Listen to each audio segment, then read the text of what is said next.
sobre ser testemunha, e ele era uma testemunha disto. Então ele estava ainda sofrendo perseguições por conta disto. Então ele foi levado para a ilha de Pátmos, uma prisão terrível, e lá na ilha de Pátmos, Deus deu essa grande revelação para ele. Às vezes, vou te falar uma coisa aqui, às vezes é necessário Deus nos levar para momentos e para situações difíceis, porque Ele quer nos dar uma revelação maior. Então Ele nos abate para poder nos exaltar. Então, se você está passando por um momento difícil, saiba que Deus está no controle desse momento difícil. Ele vai te levar a um lugar melhor, mas isso se faz necessário.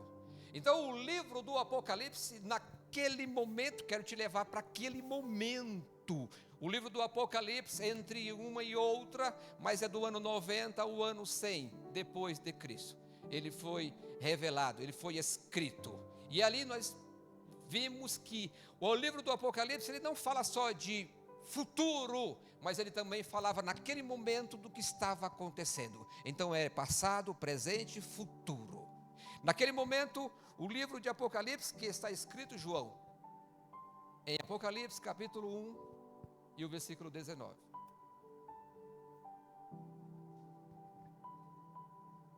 Naquele momento, tá bom?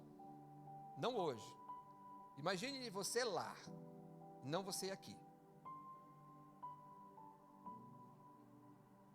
Olha o que diz o versículo. Portanto, escreve sobre tudo o que tens visto, tanto os eventos que se referem ao presente, como aqueles que sucederão depois desses. Então ele fala de 3 tempos. Escreve sobre tudo o que tens visto. O que ele viu, João? Ele viu Jesus glorificado. Escreve, João. Tá? Passado, porque ele tinha terminado de ver, e ele estava escrevendo. Agora o presente, tantos eventos que se referem ao presente, o que estava acontecendo com as 7 igrejas da Ásia, naquele momento, presente, para nós, hoje, passado. E o futuro, tanto os eventos que se referem, futuro, como aqueles que sucederão depois destes da igreja, futuro. Então o Apocalipse agora em partes já se cumpriu e em partes ainda não se cumpriu. Então nós vemos que o livro do Apocalipse agora para nós, ele tem até o capítulo 3, ele é passado. Apocalipse capítulo 4 em diante, ele é futuro, ele nos reserva, é para nós. Queridos, a ordem que foi dada para Daniel é diferente da ordem que foi dada para João na ilha de Pátmos. Quem lembra aqui o tempo de Daniel para João? Quanto tempo foi? Alguém lembra? É que eu esqueci. Ninguém para me ajudar? Então eu vou chutar um tempo aí. Foram cerca de 500 anos, tá bom, 500 anos. 500 anos Deus deu uma ordem, João. E está em Daniel, João, no capítulo 12 e o versículo 4. Foi dada uma ordem para Daniel, e a ordem é essa aqui, ó. Porém tu, ó querido Daniel, tranca em segredo, mediante um selo, as palavras do livro, até o tempo próprio do fim. Essa foi a ordem que Daniel recebeu. Ele diz: tranca, guarda, sela, ocultes, Daniel, porque isso aí é para o tempo do fim, não é para você não, Daniel. O tempo do fim ainda vem, então tranca, guarda, na hora certa isso aí vai ser revelado. Agora, totalmente diferente do versículo em que lemos. Coloca de novo, João, por favor. Apocalipse capítulo 22, versículo 10. Ordem diferente.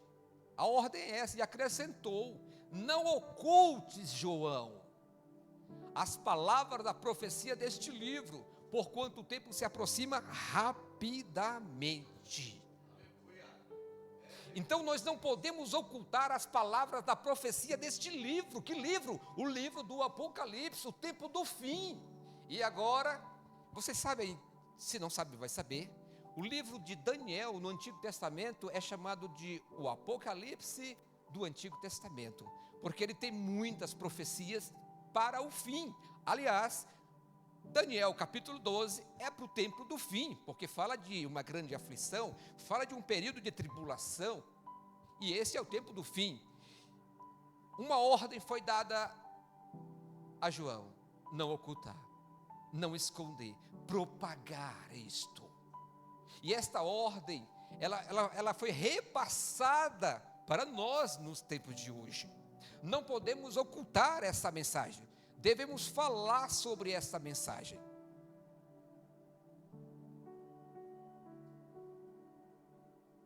Somos bem-aventurados, porque ouvimos, porque lemos, porque guardamos a palavra da profecia deste livro. E Apocalipse é o livro. Josué, então você está se desfazendo dos demais livros da Bíblia? Não, jamais. Eles são importantes, mas a profecia está falando do livro do Apocalipse. Toda a Bíblia é importantíssima, até porque em 2 Timóteo capítulo 16, versículo 16 e o capítulo 3 diz assim: toda a escritura é divinamente inspirada e proveitosa para ensinar, para repreender, para corrigir, para instruir em justiça, para que o homem de Deus seja perfeito e perfeitamente instruído para toda boa obra. Então, queridos, o livro do Apocalipse é importante, sim, assim como todos os demais livros da Bíblia. Então, eles se correlacionam, eles se completam. Então, não podemos deixar de lado, deixando um livro tão importante quanto o livro do Apocalipse.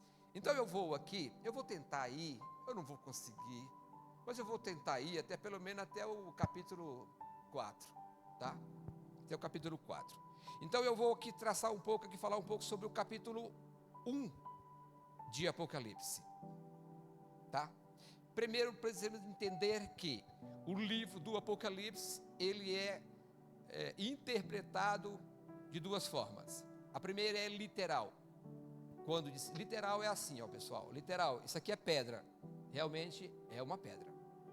Agora vai ter um momento que vai dizer assim, ó, isso aqui é uma besta que sobe do mar, não é um monstro, tá? Isso é figurado, isso é simbólico.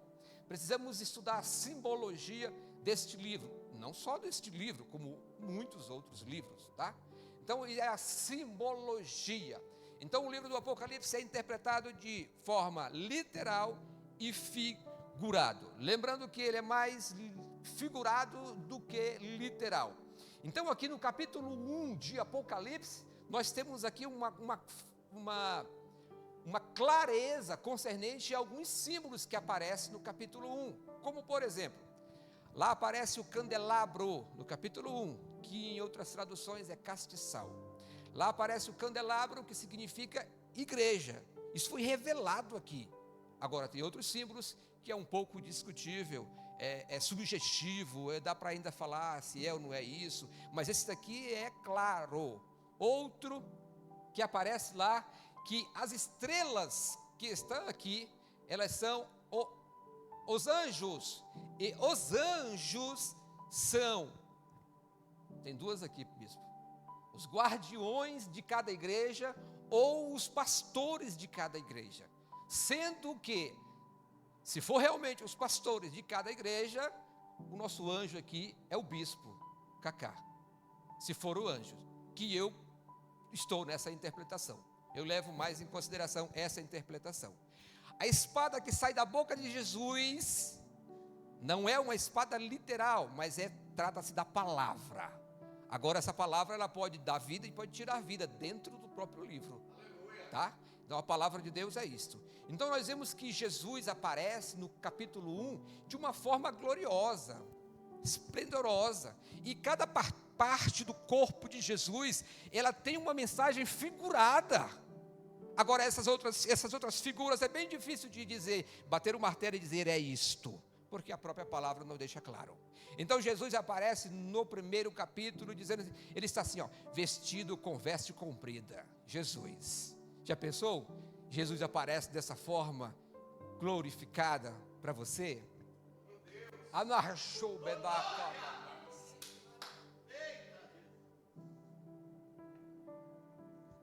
Ele está cingido pelo peito com um cinto de ouro. Cabeças e cabelos eram brancos como a lã branca, como a neve.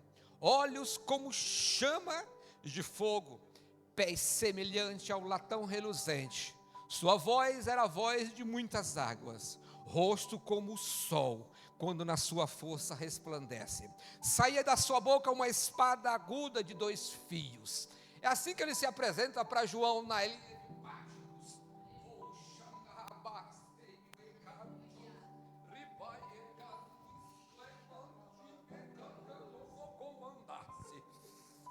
Ele não resistia agora não.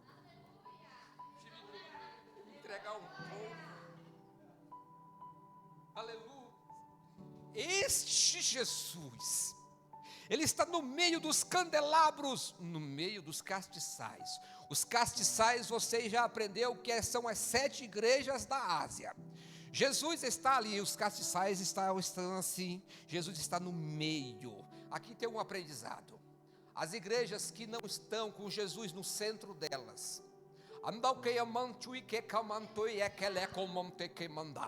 o cristão que não tem Jesus no centro da vida dele, este não é autêntico. Como Cristo estava no centro dessas 7 igrejas, ele precisa estar no centro da minha vida, ele precisa estar no centro desta igreja, porque ele é maior, aleluia, ele é melhor, ele é autor e consumador da nossa fé, é Jesus. Sabe por quê, bispo? Muitas igrejas por aí tem uns homens que já são maiores que Cristo na Bíblia. Eles exaltam, está chegando um homem aí com o cajado de Moisés. Meu Deus, está chegando um homem aí que se ele passar a mão na tua cabeça, pronto, vai acontecer. E exalta, e tornando-se uma idolatria dentro da igreja. Deus não divide adoração com ninguém. Adoração é só dele. Adorarás somente ao Senhor teu Deus e a Ele prestarás culto. Nós somos pequenininho assim. Somos ninguém. Aleluia.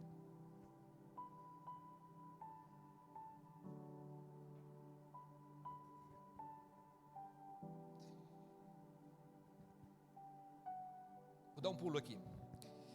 Nós vemos que no primeiro capítulo encontramos algo fenomenal. Para mim é o que se destaca neste capítulo. Por que, Josué? Porque é muitíssimo importante.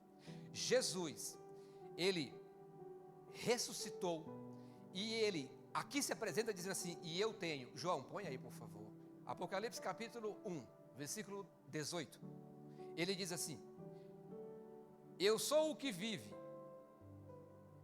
estive morto, mas eis que estou vivo por toda a eternidade. Jesus está vivo. Jesus ressuscitou. Aí ele diz assim, para humilhar, Jesus fala assim, ó, eu possuo as chaves da morte e do inferno. Chave, ó o símbolo, simbologia. Chave, que significa autoridade. Autoridade. Eu possuo. Ei, sabe aqueles pregadores de plateia que gosta de animar a plateia? É porque Jesus foi no inferno, tomou a chave do Satanás. Não tem isso aqui na Bíblia não. Não tem isso, tá? Não existe isso na Bíblia. O que Jesus está dizendo aqui é o seguinte: eu possuo a autoridade, a chave sobre a morte e o inferno. Ele tem autoridade sobre a morte. Por que ele tem autoridade sobre a morte? É porque ele morreu. Quando foi no 3º dia, ele ressuscitou. Quem mais ressuscitou? Presta atenção. Não, Josué, teve 9 ressurreições em toda a Bíblia, mas nenhum destes que ressuscitaram estão vivos. Jesus é o único, por isso que Paulo chama ele a primícia dos que dormem. Então ele é o primeiro a ressuscitar dentre os mortos e permanecer vivo. Ele é o único. Eu tenho autoridade sobre a morte. Lázaro, você viu Lázaro por aí? Ele voltou a morrer de novo. Todos os demais morreram. Agora Jesus Cristo, Estevão, no capítulo 7, o céu se abriu e ele viu Jesus ressurreto à destra do Deus Pai Todo-Poderoso. Aleluia. E o inferno, Josué? O inferno tem um problema aqui no inferno. Vou forçando a voz e aí a garganta vai indo embora. O inferno, ok? A palavra inferno, ela geralmente é atribuída ao lago de fogo. Lago de fogo está onde, Josué? Está na Bíblia? Sim, está na Bíblia. Apocalipse capítulo 21, 8, 20. E aqueles que não forem encontrados seus nomes escritos no livro da vida foram lançados no lago de fogo. Está na Bíblia. Geralmente é atribuído o inferno ao lago de fogo, enquanto que Hades é atribuído à prisão temporária e das almas dos perdidos. Então, queridos, Jesus está falando uma linguagem muito importante aqui dentro desse texto. Importantíssimo. Ele está dizendo: eu tenho autoridade sobre este lugar. E só vai para lá quem quiser realmente ir. Por quê? Porque eu já morri por você, te ofereço a oportunidade de você não ir para lá. Só vai se quiser ir, se recusar a minha pessoa como Salvador. Então, se você recusar, você vai para lá. Eu tenho autoridade sobre este lugar. Este lugar, aliás, quem criou o lugar foi o próprio Deus. E quando eu falo Deus, estou falando da Trindade: Pai, Filho e Espírito Santo. É claro que este lugar foi criado para o diabo e seus anjos. E não foi criado para o ser humano. Mas o ser humano vai para lá de teimoso. Porque Jesus já deu a oportunidade, já abriu o caminho. Já morri, já ressuscitei, sou a salvação daqueles que me querem. Se me quer, não vai para aquele lugar. Eu tenho autoridade sobre aquele lugar. Ele está dizendo: eu posso te dar o escape daquele lugar. Coloca aí, João, por gentileza, Mateus capítulo 16, o versículo 18. Estou finalizando, estou acabando. Está cansado, né? Estou finalizando. Olha o que diz: da mesma maneira eu te digo que tu és Pedro, e sobre esta pedra edificarei a minha igreja, e as portas do Hades, King James é boa porque ela traduz direitinho, não prevalecerão contra ela. Olha lá. Primeira coisa que eu não posso deixar de falar: a pedra no texto não é Pedro, a pedra no texto é Jesus, ok? É Jesus. Não vou explicar, em um outro momento eu explico, mas eu quero falar sobre essa questão aqui, E as portas do Hades não prevalecerão contra ela. Ela quem? A igreja. Por quê que as portas do Hades não prevalecerá contra a igreja? Porque quando um salvo, já falei, vou repetir, porque quando um salvo, ele morre, e morre em Cristo Jesus, ele não vai para o Hades, ele vai para o paraíso. Então ele dá a oportunidade, você tem a oportunidade, eu tenho autoridade sobre o inferno, sobre o Hades. Então, eu dou oportunidades. Se você me aceitar, me servir, ser fiel até a morte, eu te dou um lugar chamado paraíso para você. Agora, eu tenho, e as portas, a igreja de Cristo, quando ela morre, já falei, ela não vai para esse Hades, mas sim ela vai para o terceiro céu, para o paraíso. Então ele tem autoridade sobre este lugar.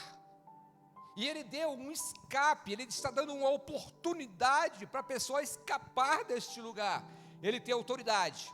A igreja em Cristo Jesus, ela vai para um lugar de descanso, e o que vai é a alma, e o que ressuscita é o corpo. Então a alma aguarda a ressurreição do corpo, e aí depois iniciar a alma e torna um ser glorificado em Cristo Jesus. E depois dessa ressurreição, a pessoa vai para os céus se encontrar com Jesus Cristo, e depois haverá o tribunal de Cristo, e na sequência nós iremos para as bodas do Cordeiro. Este é o caminho do crente salvo em Cristo Jesus. Que maravilha! Jesus tem autoridade sobre o Hades do inferno, sobre a morte. Aleluia. Aí deixa eu pular de novo.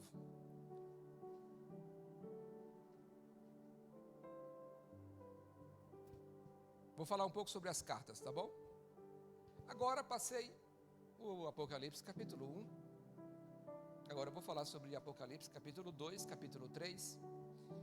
No capítulo 2, no capítulo 3 de Apocalipse, encontramos cartas. São 7 cartas endereçadas a 7 igrejas que estão localizadas em determinadas cidades. São cidades: Tiatira, Pérgamo, Laodiceia, Éfeso e entre outras. São cidades, e as cartas são endereçadas para estas cidades, essas igrejas que estão localizadas lá na cidade. E interessante dizer, não, deixa isso quieto. Bom, Éfeso, vamos aprender uma com Éfeso? Éfeso, eu separei um versículo que diz assim: entretanto, tenho contra ti o fato de que abandonaste o teu primeiro amor. Éfeso, uma igreja abençoada.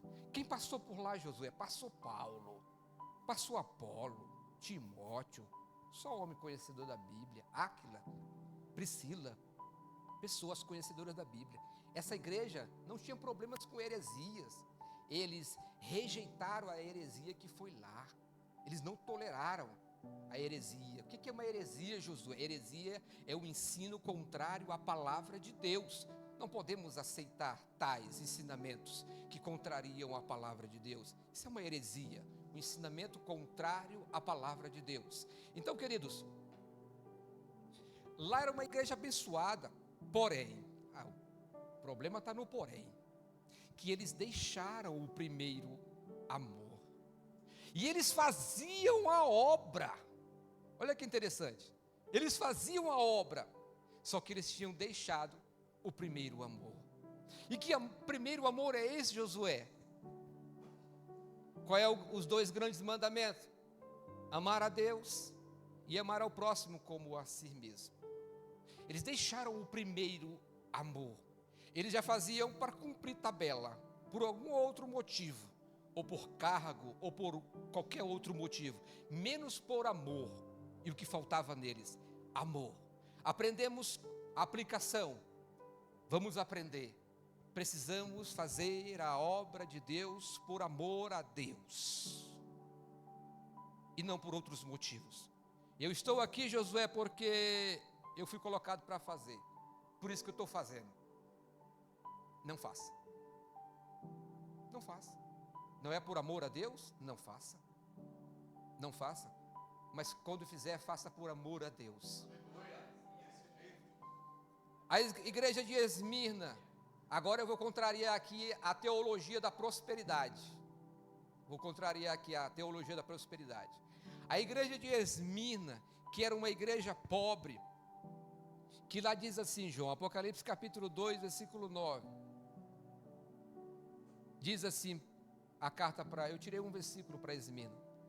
Conheço as tuas aflições e a tua pobreza. Contudo, tu és rico. Olha que interessante. A igreja de Esmirna, devido a cidade ser uma cidade pobre, a igreja refletia na igreja também. A igreja que era perseguida, a igreja perdia o emprego, porque ele dizia, eu sou cristão, e não podia negar, e ainda tinha promessas para essa igreja. de mais perseguições e morte dentro dessa igreja. Uma igreja fiel, que dizia, somos pobres, mas só que Jesus mandou uma carta dizendo para eles, olha,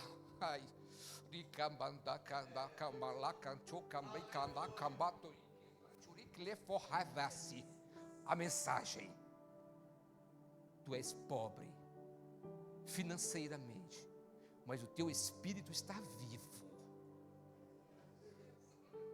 O teu espírito está vivo. Tu és rica espiritualmente, igreja. Tu não é milionária, mas tu tem um nome escrito no livro da vida. Tu não tens o melhor dessa terra, mas quando você partir, anjos de Deus vêm buscá-lo. Aleluia. Quando Jesus vier, tu não és rico, igreja, mas tu vais subir para um lugar das mansões celestiais.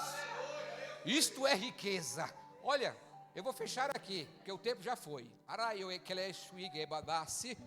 Olha lá, a igreja chamada de Laodiceia, uma igreja que se dizia rica, milionária, vem para cá para ser rico, vem para cá para ser milionário, vem para cá para ser empresário, vem para cá para fazer isso e para fazer aquilo, um evangelho da prosperidade, um evangelho que não tem parâmetro bíblico, não tem fundamento bíblico, porque só é servo de Deus se for rico, se for cheio da grana. Se não for cheio da grana, não é servo de Deus. Não é isso que a Bíblia ensina. A igreja pobre, ele disse, tu és rica.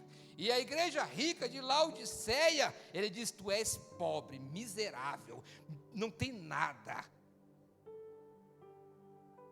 Entende?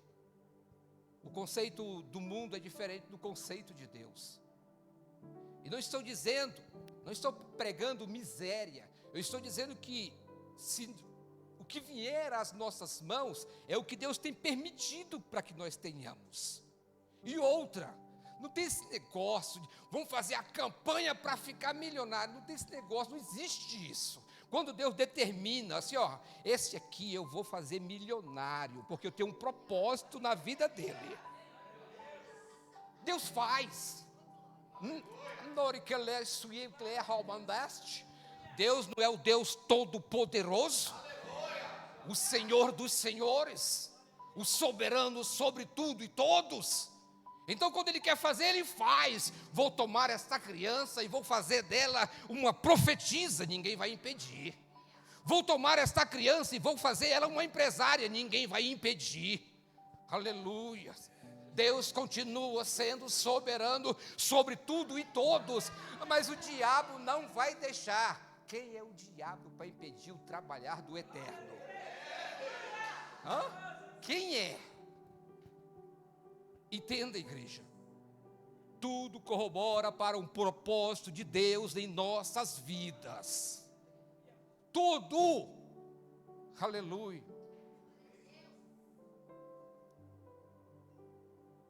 Tinha umas igrejas ainda para falar ainda, hein?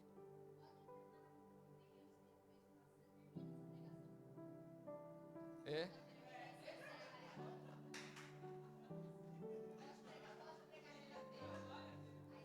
O bispo falou que sim, gente. Eu pensei que eu estava já livre, que eu estava ali com as mãos tremendas, geladas. Amém, meus irmãos. Então, quinta-feira.